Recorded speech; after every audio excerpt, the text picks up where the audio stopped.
Enciendo el micrófono también, un momentito. Bien, todo lo que siempre quiso saber sobre NLP y nunca se atrevió a preguntar. Ya de por sí el título de esta ponencia es bastante más que interesante. ¿Vale? La inteligencia artificial evolucionó de forma natural hacia máquinas que dialogan en lenguaje natural, que va a ser el vínculo de unión de las dos siguientes ponencias. ¿Vale? Del verano a esta parte es algo que ha salido a la palestra, a los medios de comunicación de manera continua, ¿vale? Pero los viejos del lugar recordaréis que desde los 90, a fines de los 80, había una serie de máquinas de diálogo que eran los Verbot, una solución que no tuvo continuidad a partir de 2012, y últimamente, sin embargo, ha vuelto a retomarse todo este tema de las máquinas de IA que dialogan, que tienen capacidad de chat, un chatbot, ¿no? Este verano un tal Black Lemoine de Google dijo que el modelo de lenguaje natural Lambda de Google tenía conciencia artificial y fue algo muy... ¿qué me estás contando, no? Vale, luego surgió la revolución de ChatGPT, que todos conocemos, en noviembre, a partir de noviembre hasta este momento, ¿vale? Y muchos aseguran que ChatGPT es capaz de pasar el test de Turing, lo que comentábamos antes, ¿no? Un test básico sobre inteligencia. Bien, nuestra siguiente ponente, Celia Lozano, es experta en análisis de datos dentro de la empresa Bosonic, ¿vale? Y además es miembro del comité de la Asociación Española de Inteligencia Artificial, con lo cual de esto sabe un rato. Vale, nos va a hablar a nivel técnico de este campo de las ciencias de la computación, de la inteligencia artificial y de la lingüística, que estudia las interacciones entre las computadoras y el lenguaje humano. Os dejo ya con Celia. Muchas gracias.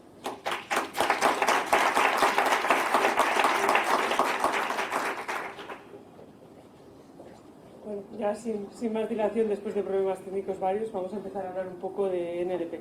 Antes de nada, me gustaría introducir un poco Bosonic, porque al final es uno de los patrocinadores de este evento y por el que yo estoy aquí, que soy la responsable de toda la parte de Data y Analytics, y por poner un poco nombre, porque muchas veces estamos en Logroño, se habla más del edificio de lo que en verdad hacemos dentro de la compañía. Bosonic, como sabéis, es una empresa que empezó en Logroño ya hace unos cuantos años, que estamos especializados en la consultoría tecnológica y en datos. Y ahora mismo está dentro de un elenco de empresas que se denomina Enwall el grupo, donde hacemos tanto desde una consultoría más funcional, operaciones, luego habréis visto en algunos edificios dentro de las sedes de Logroño la parte de WIC, que es una aceleradora de empresas, de las que ha salido Helios, sistemas de IoT y demás, y luego tenemos una de Vinaya, donde se apuesta por toda la parte del talento, que a lo mejor muchos de vosotros o conocéis a gente que consigue becas para entrar a formar parte del periodo de formación dentro de Bosonic y luego ya pues termina trabajando con nosotros. Pues así somos más de 1.800 profesionales, no solo tenemos oficina en Logroño, sino en bastantes ciudades dentro de España, porque la idea siempre fue generar conocimiento cerca de universidades buenas, donde la gente muchas veces para trabajar termina yéndose a Madrid, a Barcelona, porque es donde hay trabajo. Y es una idea de dar la posibilidad de trabajar donde tú quieres vivir realmente, que puede ser en Logroño, en Zaragoza, Bilbao o donde sea. Y además tenemos oficinas en otras partes del mundo, ya sea Londres, Brasil, recientemente hemos abierto en Colombia, y así trabajamos con un montón de clientes. Pero aquí hemos venido a hablar de lenguaje natural, no os preocupéis. Por situar un poco en el tema, porque a lo mejor aquí hay muchos expertos, no expertos, también os voy a comentar, no voy a poner ecuaciones, así es un sábado por la mañana, no es momento para descubrir cuánto sabemos cada uno. Muchos recordáis la película de Star Wars, que había un droide que era C3PO. C3PO, su idea era hacer fácil la vida de los humanos que tenían que ir de un punto de la galaxia a otro, y ayudaba como ese asistente computacional, porque sabía todos los idiomas y daba igual a qué parte de un planeta fuesen, que él sabía hablar con esa gente. Y eso en la actualidad no lo hacemos entre planeta y planeta, pero podemos hacerlo. No tenemos robots que van con nosotros, pero gracias a Google Translator podemos traducir lo que nos dicen. Nos llega, yo vivía en Alemania, me llegaba una carta del banco y siempre la traducía en Google. O sea, una cosa es lo que yo crea que entiendo y otra, por si acaso, hago una verificación de si debo algo de dinero.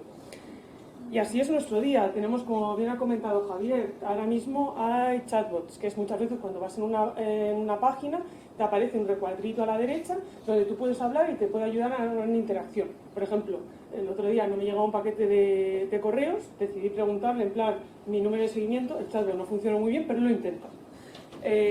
Muchos en casa a lo mejor tenéis asistentes virtuales, Siri, Alexa y todos estos. Pero al final es lo que están haciendo, hablar con nosotros, comunicarse.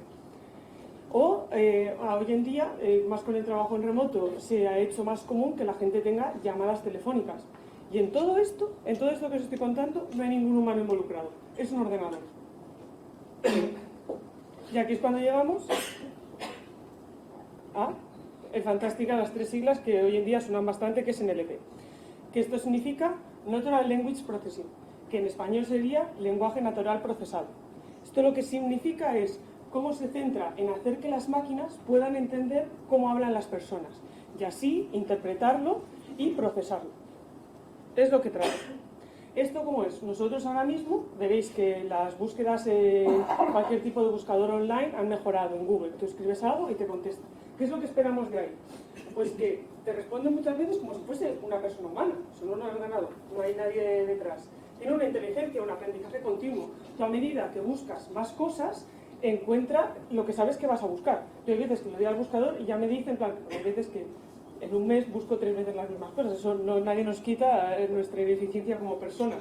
Pero Google, por suerte, ya te lo reconoce y te pone ya las que hasta te indica en el color de las que ya has abierto. Así por lo menos te dice, a lo mejor esta te gustó, ya que lo buscas tanto, pues puedes ponerlo. Todo esto automatizado, tiene coherencia. A medida que buscas una, te encuentra más cosas del mismo estilo y va evolucionando.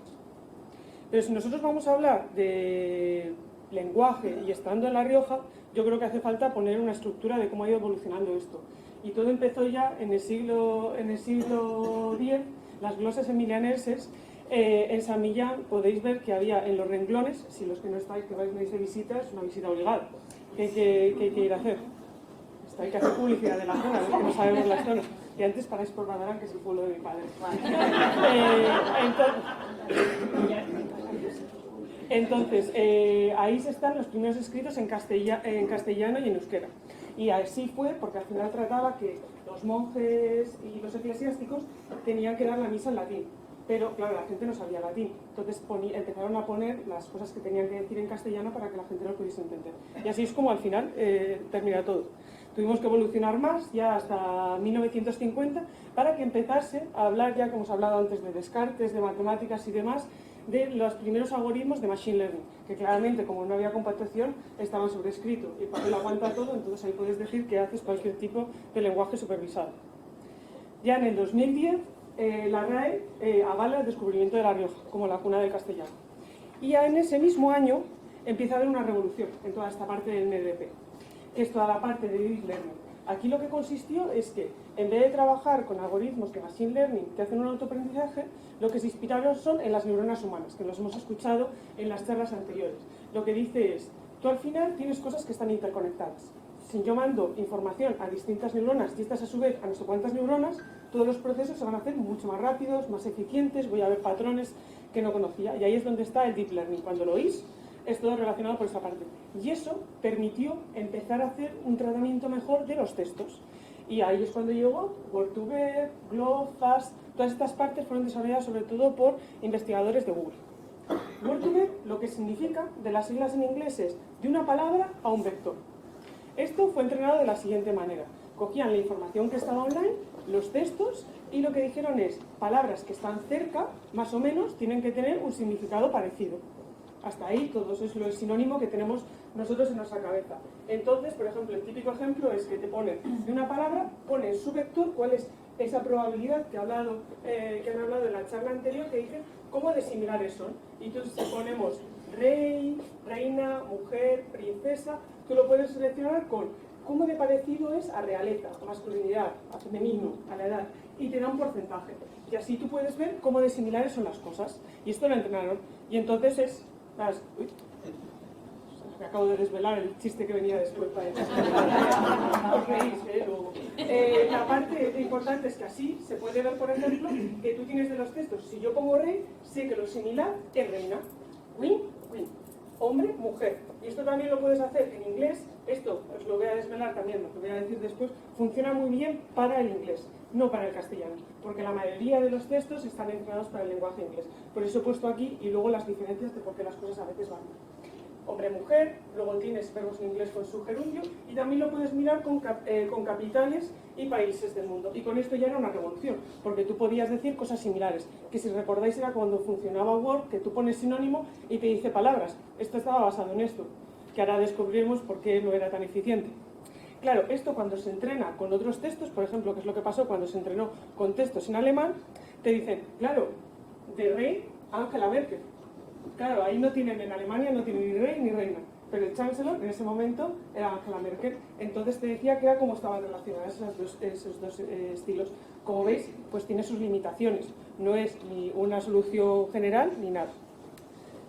Dentro de estos algoritmos, que ya nos lo han mencionado también, hay una parte muy interesante que es detectar entidades. Detectar entidades es que nos dice información de las frases según dónde está su posición o lo que nosotros sabemos. Entonces, por ejemplo, que eso es NER, es Name Entity Recognition. Si pongo esto es una frase, esto, aquí tenemos que recordar la parte de en este edificio hice el examen de selectividad.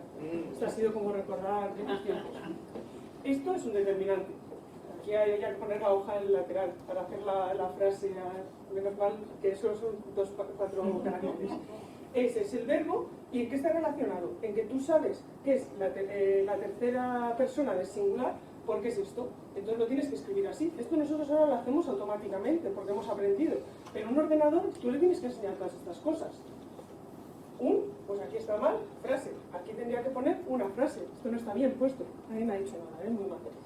Entonces, así es como tú ves el concepto de una palabra. Y estas cosas lo hacen NER para al final detectar todos los conceptos y poder decir dónde hay un nombre, qué es un nombre y qué no. Esto funciona bien en inglés. En español más o menos. En alemán funciona fatal. En alemán todos los sustantivos van con mayúscula. Entonces no sabe ya si es un nombre propio, si es un sustantivo o si es el principio de la frase. Y estas cosas que nosotros sabemos que un alemán te diría, es lógico, esa palabra es un sustantivo, va con mayúscula. Ya no puedes hacer distinguir también cuándo es el nombre de una persona como cuándo es un sustantivo, porque tú tienes que hacer entrenar el modelo. Estas cosas funcionan así. Lo que se hizo fue entrenar con un montón de información, artículos y demás. Tokenización, esto significa utilizar palabra a palabra y darle una localización. Y así como nos has explicado antes, Maturena, saber cuál es un nombre, cuál es un aplicativo y cómo están relacionados. Ellos ya luego van a un paso más que lo hacen un grafo.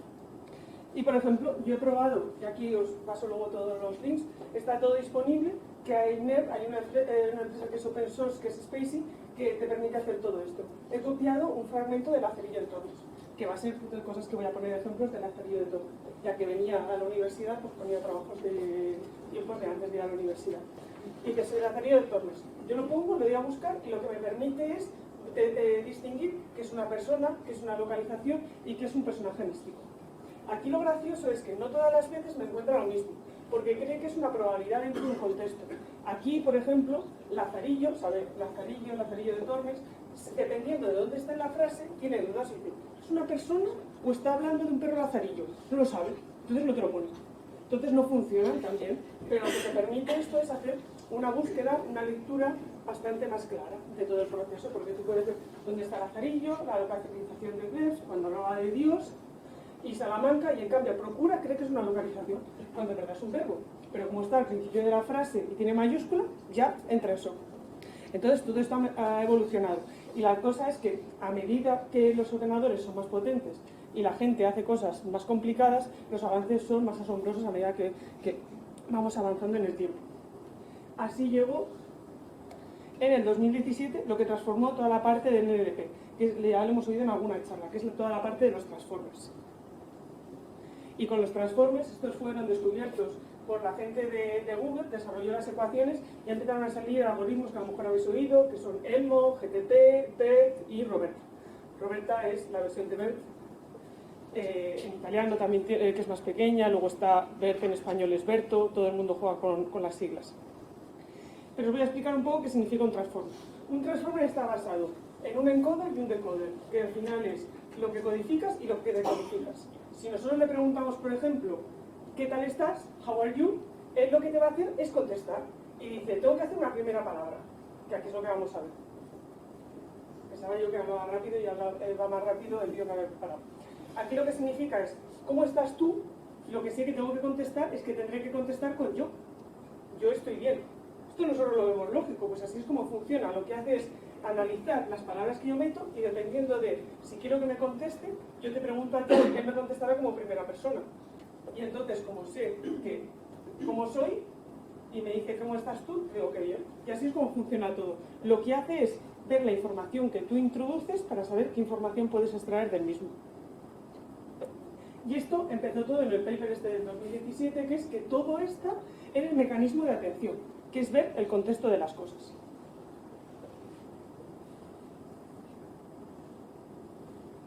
Aquí lo que vamos a hacer es hacer un ejemplo, que este está en inglés porque funciona mejor, luego ya lo vais a ver.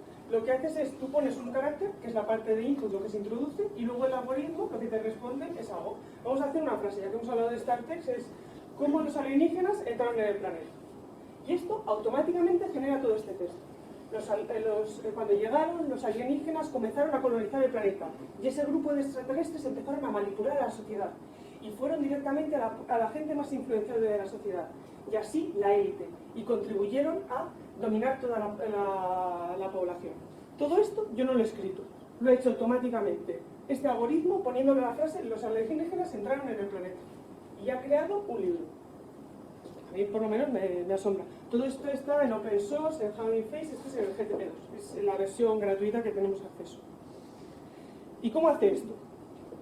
Lo que hace este algoritmo que os he dicho es fijar en la atención, y para eso tiene que mirar el contexto.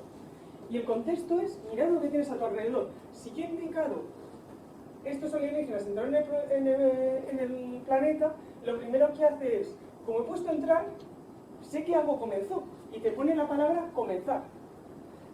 Colonizar. Si vienen alienígenas y entran en un planeta, lo que estarán haciendo es hacer una colonización. Y luego juega que tú tienes extraterrestres con alienígenas, que son palabras sinónimas. Y todo eso dentro de un contexto. ¿Y cómo lo hace? Porque lo que está haciendo es mirar toda una ventana. ¿Me hace nada? Creo que no es nada. Lo que hace es mirar una ventana. Y es lo que tiene diferente este algoritmo, que lo que hace es ver una ventana infinita de tiempo. Había otros algoritmos que lo que hacían era mirar partes más localizadas, que tú lo que mirabas era una palabra con su contexto cercano. Con eso tú no puedes generar algo de la nada, porque tú lo que necesitas es ir viendo cómo va. Pero aparte tiene otro punto diferente que lo vais a ver en el siguiente dibujo. No les digo, es esto, solo son cuadraditos, no hay ecuaciones aquí.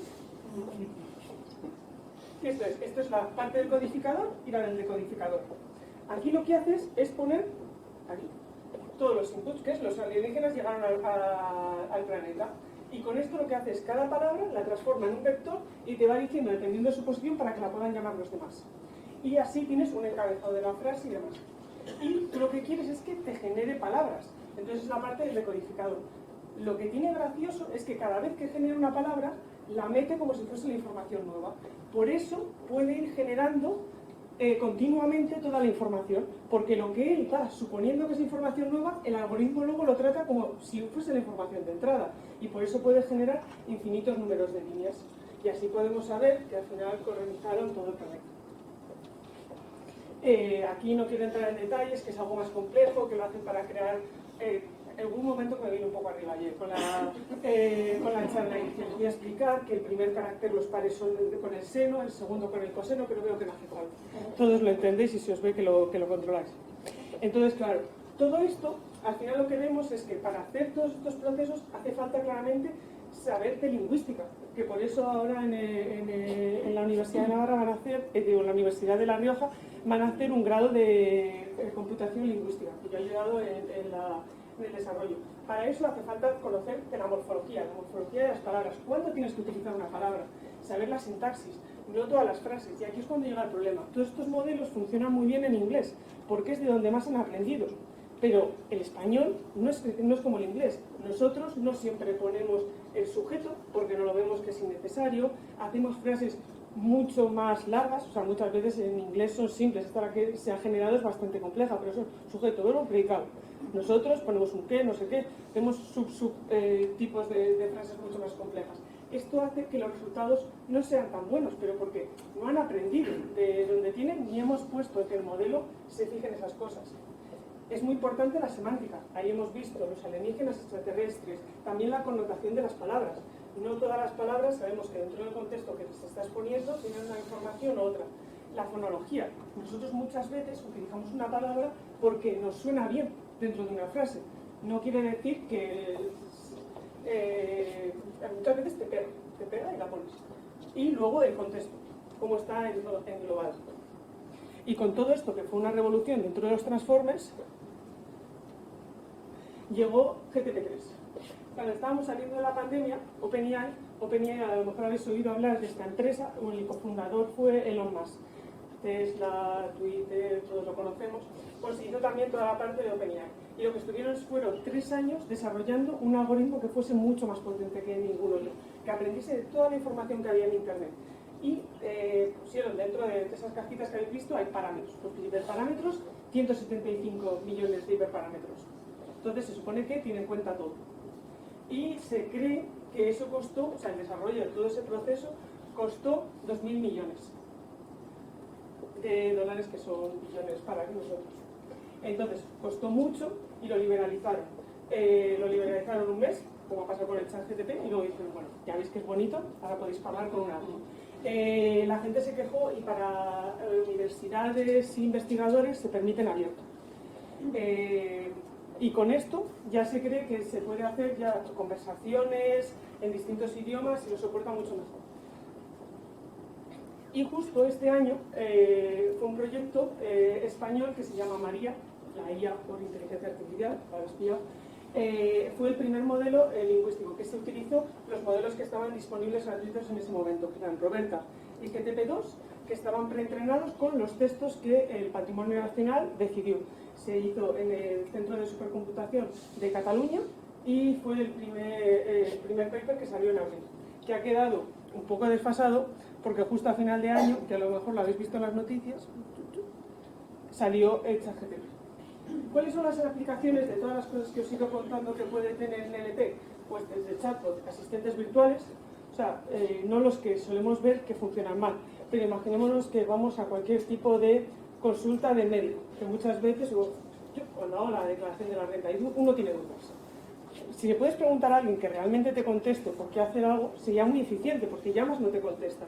Las páginas no son claras. Eso nos facilitaría mucho la vida. Por supuesto, siempre tiene que haber personas para asistencia para la gente que no tenga acceso a esas tecnologías. Traductores, ahora funcionan bien, pero podrían mejorar muchísimo mejor. Generador de textos automáticos, que hemos visto que son potentes, pero pueden mejorar mucho más. Etiquetado de textos. Esto puede ser muy importante porque hoy en día hay mucha información que tenemos en formato físico.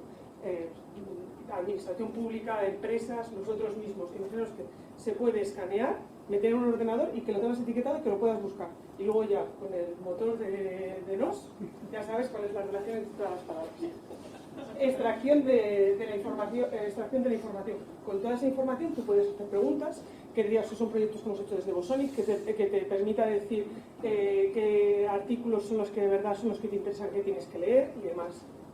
Y hacer resúmenes, etc. Y entonces aquí os quiero poner un ejemplo, un segundo, que no me lo había pensado, pero se me había olvidado. Este es real time. Hay un algoritmo que es toda la parte de Whisper, que Whisper, ahora, lo que hace es no solo que tú ves lo que hablas, sino que te puede oír cualquier cosa y traspasarla en texto. Y esto es algo que es bastante revolucionario. También es de OpenAI, de estos investigadores que os he comentado. Entonces, aquí os voy a poner un ejemplo.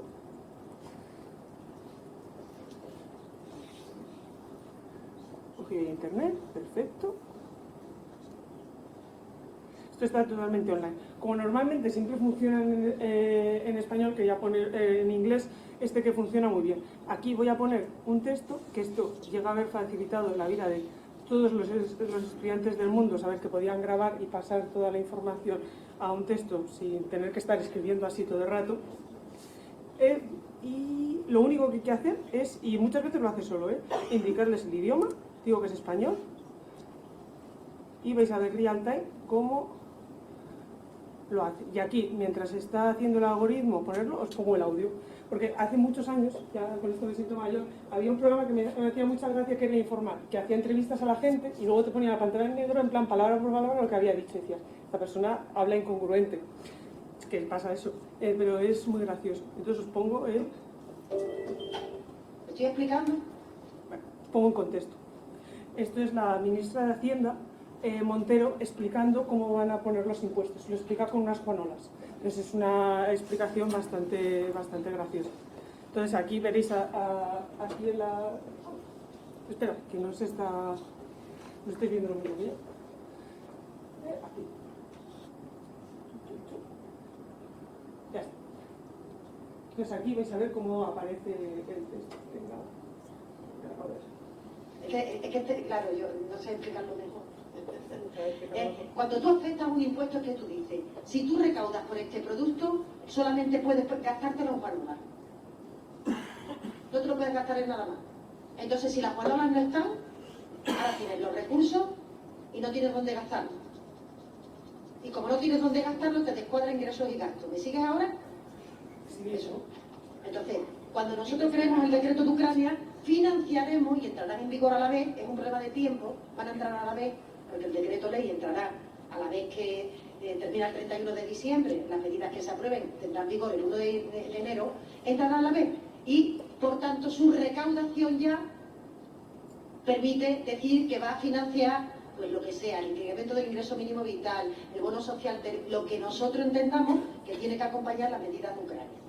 El impuesto a la energética y a la banca, aunque nos ayuda, no tiene afectados sus ingresos. Me extraña porque suelo ir bastante rápido. Esto es lo típico que eso quieres enseñar a alguien y ya no funciona. Suerte que no es algoritmo hecho por nosotros, esto es otra cosa. En un segundo lo voy a volver a dar.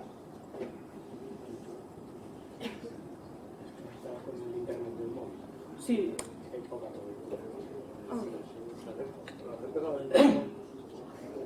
Ahí. Ah, bueno, claro, este es el little taste que ya sé que funciona, como gracias a la ministra. Un segundo. Bueno, intento una vez más y si no luego voy que... Ahora se ha puesto interesante la charla. Bueno, para mí sí.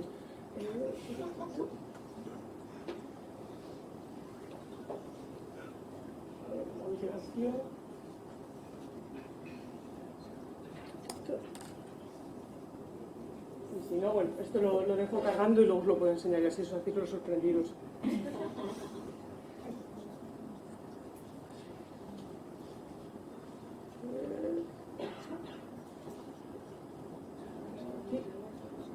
Así. Bueno, entonces luego vemos el resultado de cómo coge. Es que es muy bueno porque tú cuando escuchas a alguien es muy difícil saber cuándo hace las pausas apropiadas, cuándo es una coma, cuándo es un punto, cuándo hace exclamación y lo capta todo. Es asombroso, la verdad. Whisper está totalmente, lo podéis descargar en GitHub y trabajar para los proyectos. Pero bueno, lo más relevante, y es la última parte ya de la charla, es que a finales de año, del 2022, salió ChatGPT y ha revolucionado un montón de cosas, lo habréis visto en las noticias, que la gente habla de qué se puede hacer, qué no se puede hacer de ChatGPT, han estado ya en otras presentaciones. Y entonces, por contaros un poco, ChatGPT, como os he dicho, es de la compañía OpenAI, que ha liberalizado una parte, luego ha hecho una versión, una API para que el que quiera registrarse la pueda utilizar, porque en la actualidad se puede acceder gratis por la página web, pero hoy en día ya está bastante saturada, tiene un número de computadores para poder hacerlo y hay veces que te tienes que apuntar en la lista de espera. Entonces, lo que te permite es que le puedes preguntar lo que quieras, desde computación cuántica hasta ideas creativas para un regalo de cumpleaños, y te contesto, no es tan mal. Pero tiene limitaciones. Tiene limitaciones porque tiene información hasta el 2021. Es decir, muchas veces le preguntas sobre la guerra de Ucrania y puede no estar actualizado. ¿Qué ha sido para mí, en mi opinión, lo más inteligente que han hecho? Es que al ponerlo liberado ha mejorado mucho los resultados porque la gente les ayuda a entrenar mejor el modelo. La primera vez que lo utilicé le dije en plan, este texto me lo puede resumir en 250 caracteres. me puso 350. Entonces tú le puedes escribir al algoritmo y decir, este resultado está mal, son más caracteres de los que te he pedido. Y con eso ya les estás ayudando a mejorar el modelo. Que es, por ejemplo, lo que a lo mejor te ha pasado cuando te salió la lista de arquitectos y ya se han dicho, sé contar, esto no son 100, con eso ya les llevas a mejorar. No decírselo, si hubiera dándolo mal. Entonces, nada, yo le pregunté, es un vídeo de cuando le pregunto.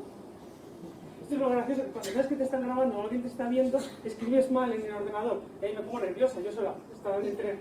Digo, ¿cómo puedo explicar a un público no experto? Esperaba que vosotros fueseis más expertos. Digo, ¿qué es ChatGPT? Ya que estoy yo preguntándolo, y al instante vais a ver la velocidad en la que lo genera.